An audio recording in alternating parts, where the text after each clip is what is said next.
One lady in particular, she just has a way she knows every child's name, and she helps them, guide them just like the teachers do. And she's like another mother. And to pluck her away from them, I think would just be, it's devastating, especially for those little ones. They look for that security. The students, they will lose the people that they love. They love me. You'll see that when I go to the lunch line. They know me by name. I love the kids. Kids are everything to me.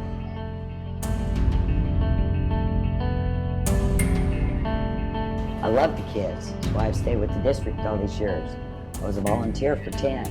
Say you have a child that doesn't have any money, we may go ahead and give them a lunch because we have a 10% override that goes in the garbage. There's not that many kids that don't have the money, so it might be one lunch a day. It might be one lunch in 3 days. It isn't going to hurt.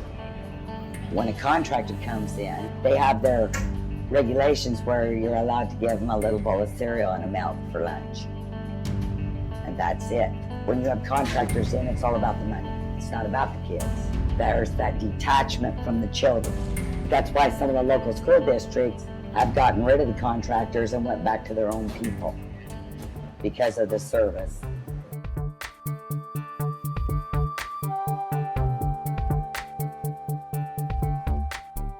I was working the Home and Garden Show, and Jeff Ugu, first time I had met him, was standing beside me. We were working the front counter, and my girlfriend who was with me said, this is a gentleman who's on school board, and he's also with Chartwell's Food Service, and he's trying to get a contract for the school. We were told that there'd be a fair and open bid process that was going to occur during the summer months, but what did the district do? Handed over the program in full to Chartwell's without even through a competitive process looking at other alternatives, which is very troubling because if you notice the trends down here, Sedesco has actually been the one who has taken business from other districts.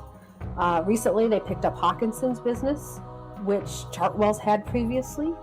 They've picked up Washugal's business. They're in Battleground. And so if you think about that, the trend is to dump Chartwell's and to go to Sedesco. Something doesn't smell quite right.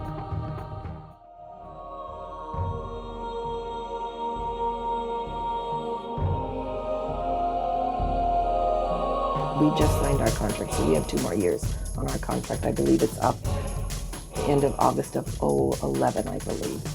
That is one of the grievances we have filed, is that this is a binding contract and you are you're breaking it, you're busting the union. I worked for the Ridgefield School District for 16 and a half years. It's like a quarter of my life, and it's just, I'm losing my seniority, my retirement. I have dental insurance. They're all going to be gone. And I don't do this for just extra money. I do this to survive. They say they're going to hire me back at my wage, but I'm afraid that everything I've ever heard, they bring in people that they can pay less. What I'm really worried about is losing my retirement through the school district and the insurance benefits, sick leave, personal days that won't be as good probably with Chartwell's.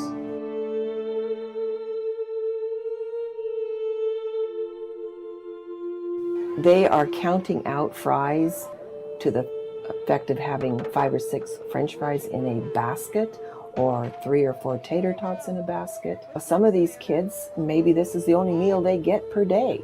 So if they're just getting a little bit of food, they're hungry. The kids are hungry. As a parent, I do have a grandchild here at Union Ridge Elementary, and I know what she gets is not enough to feed her, and she's a 7-year-old, and she can't get full on their food. Schools are all about teaching and learning, not about profits. If we cut down those serving sizes, those kids are coming to the classroom hungry. If they're hungry, they can't concentrate. If they can't concentrate, they can't learn. And that affects me, that affects the whole class, that affects our school and community.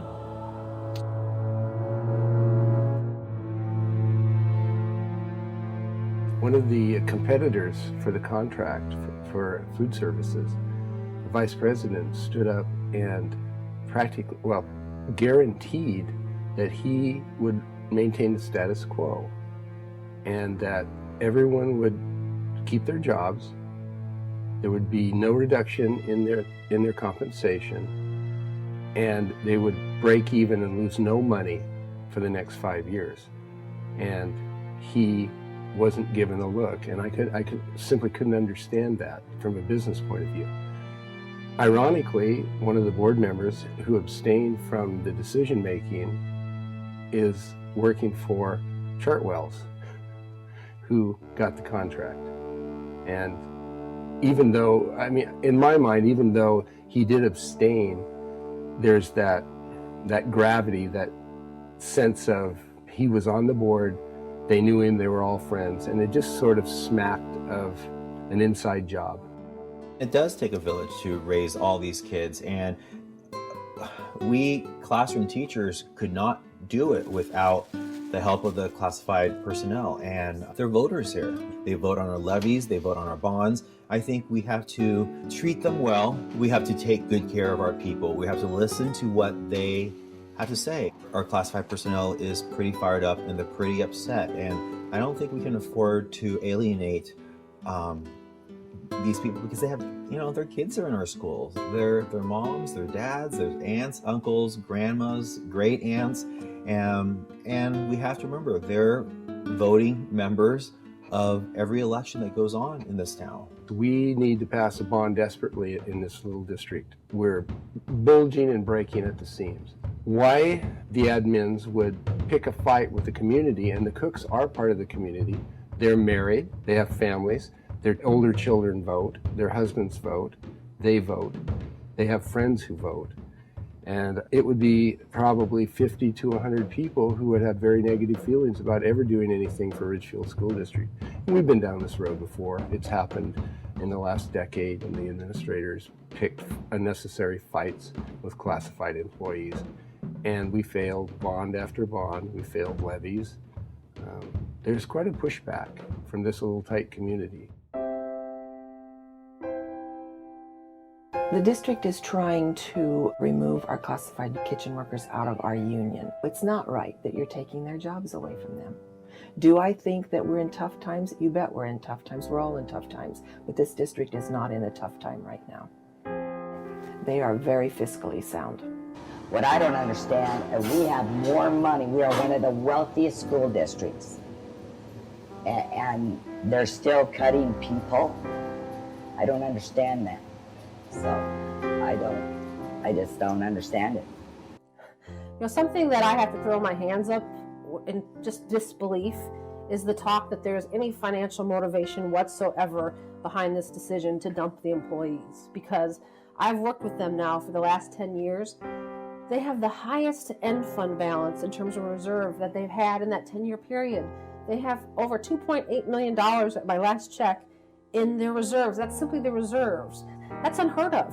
The Washington Education Association and budget analyst folks generally say a healthy reserve is a 3 to 5% reserve. 16%? We're not a bank. We're a public institution that's there to meet the needs of children. I think what we're asking the community to do is just to go to the board and say, hey, this is not right. The community's effort would be to let our school board know. And I know the decisions are happening now. Time's critical to let them know, call, give their opinion. I've taught here 28 years. Feeling I've never felt before, and it's just it's in me, and I couldn't put a name on it, and it's not good. I'm kind of mourning the death of a community in a district that we used to be, where we rose to the occasion, we backed each other, and we took care of each other, and it's dying. And so we got to fight for it.